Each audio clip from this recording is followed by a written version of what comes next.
Hi, this video is going to show you how to complete the MLA practice assignment, and you can watch each of the worksheets as individual videos, but I'm going to film them in one and then just stop and edit. So the endings and beginnings of the videos will not necessarily be really seamless, but again, that's the quickest way to do it. So you can find all of the resources for this unit under the MLA worksheet unit. You'll see here the Bedford Chapter 50 from your textbook, as well as the Master Guide to MLA, which is my version of how to do this, which I think is easier to use. And then you'll have all of the worksheets as well as the articles. And then here you have the URL that you need to finish this particular worksheet information. And then again, you have the instructions for doing the MLA practice. So let's start off by the first one, which is a journal. So the first thing we're going to do when we're looking to build the MLA works cited is we're going to gather as much of this information as possible. These are the 9 elements, and I actually added a 10th, which is the DOI, though that is still part of the location. So our first article is this one right here. This is a journal article, and this is a bit of a challenging one because it actually has been printed both digitally and in print. And in this version, they give us both the digital printing information and the print version. We're just going to look at the print information. So we're going to ignore this information right here, which is the online publication date. And we're also going to ignore the DOI number, which is the HTTP location. So how do we then proceed? Well, the first thing we're going to look at in the worksheet is it asks us to identify the authors. So this is Melissa Huey and David Giguere. Oops, misspelled that. All right. The next thing we're going to look at is the source title, which is usually an article title. And so here, that's going to be this information. So I'm just going to copy and paste that on my worksheet.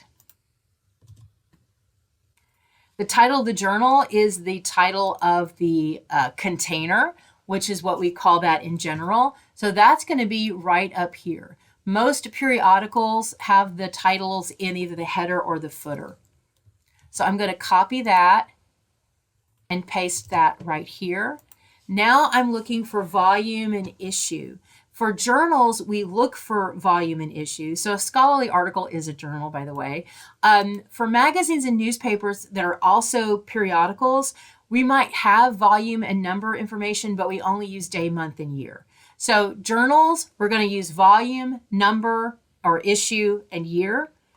Magazines and newspapers, we're going to use day, month, and year, and we're going to ignore if we have extra information. So if I look here, I can see this number right here. So this is my page range, and I can tell that because I can go down here and I see that this is page 528, which is the second page. So if I have a colon and a number before that, that's usually going to be my volume and my number issue. Now this one does not identify anything except for a volume number. So I'm just going to put 48 as the volume, and then I'm going to skip issue. And then the year of publication is 2023.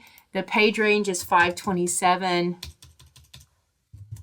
to 37. And then I'm going to leave this blank because I'm not citing this. This is not a digital information. So again, here's my day, here's my year, my volume, my page range. Now I have everything I need to put this works cited entry together. Now, the handout is going to tell you exactly where to go in the textbook to find this information. So you can go to page, so 318A is good, or 6 is going to tell you, how to do 2 authors, right? So I'm going to use first and last name, and then I'm going to use the page number for the parenthetical, but for the works cited, I have to go all the way to, well, let me look at that page number here, 334. Okay, so 329, 334, and then I'm going to use 13A right here, an article in a journal. So I've got my author, I've got the article title in quotation marks, I've got the journal name in italics, I've got the volume and number, and then the year, and then the page range. Now, our textbook is incorrect. It showing the season or the month here. If you do that, that's fine, but it's technically not accurate MLA. You only use volume, number, and year for a journal. So what's that going to look like? That's going to look like this. I'm going to invert the first name to first name last because I'm alphabetizing my works cited list by whatever's in that first part. I'm going to put a comma in the word and, then I'm going to put David Giguere, period. I'm next going to give my title of my article. And I have to make sure that this is capitalized appropriately. So where can I find that? Well, I think the fastest way to find that is actually using the master guide. And you can see title case and title formatting right here. If you go to title case, so case is just another word for capitalization. You can find all the rules for how we capitalize a title. And again, it doesn't matter how it's capitalized in the original. When we put it into our papers and we format an MLA, we're going to use MLA's rules. And these are the words that we don't capitalize unless they're the first word of the title or the subtitle. Your book doesn't give you the examples like this, so this I think is easier to look at. Now, fortunately for us, the way this is titled in the article is actually MLA style, so we don't have to make any changes. We're going to put a period and then we're going to close our quotation marks, and there's our source title or our article. The next thing we're going to do is we're going to give the container title, which is the journal title, and this is Innovative Higher Education. Notice this is in italics to show that it is a container title. So the difference between a container and a source, a container is something that has multiple things contained within it. So here is the journal Oklahoma Humanities. Oklahoma Humanities is a title. It would be in italics because it is a container that has multiple articles inside of it. So all of the things inside of the journal would be sources, and they would be in quotation marks. The journal that is containing all of them would be in italics, and that's the difference in the two.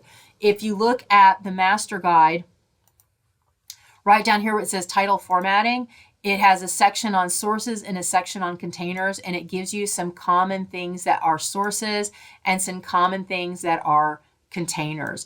And notice a periodical, that is a newspaper, a journal, or a magazine are considered periodicals because they are printed periodically, right? Not just one time and that's it, but they come out like every month or every 2 months or something like that.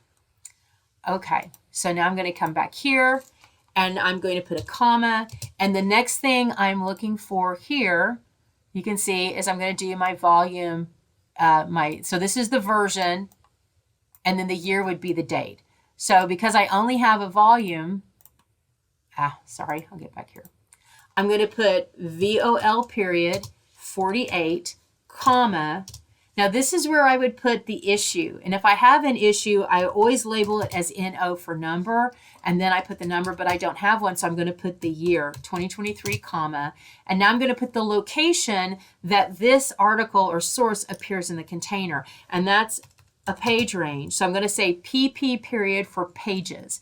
If this was one page, I would just have a single P. I'm going to put 527-37 and a period, and then I'm going to format this by making sure that under spacing, both before and after says 0 and line spacing says double. And then under indentation, I'm going to say hanging indent. And then I have my works cited entry for my journal. The next thing we're going to do is we're going to practice what do we do if we're citing something from this journal. So you're supposed to take a quote from page 529. So I'm going to go back here to the journal, and I'm going to go to 529, which is this page, and I'm just going to grab something from here. Just one sentence is sufficient. And then I'm going to paste it. Now, because this is a quotation, I'm going to indent, because it's just going to be in a paragraph by itself. You're not going to write anything. I'm going to put quotation marks around it to show that it's a quotation. And then I have to document it. So the quotations are part of documentation to show that I'm not putting this in my own words, but now I have to tell you who wrote it and where does this particular thing appear. And this is where you're going to look in the Bedford, and it tells you 316 number 2 and 318 number 6 is the example we're looking for. So we're going to go all the way back to the front. Okay, here's 316 number 2. So I have an author named in parentheses. So how we incorporate those citations, there are two basic ways. I can use a signal phrase. So I would say like, according to Lorraine Goodwin, and then I would give my information. And in that case, I just have to put my location in parentheses because I've already told you who the author is. But if I don't use a signal phrase, I have to include the authors as well as the location in parentheses. The next thing is 318.6. This is telling me, well, how do I do two authors? So I'm going to combine both of their last names with the word and then give the page number. Notice I don't label anything and I don't have a comma between these. I just give the names and then the page number. So that's going to be Huey and Giguere 529, close parentheses, and then period. My end punctuation goes after the parentheses because this is part of my sentence. Okay, so that's how we do a journal article or a scholarly article in print. All right, the next one is going to be a web article.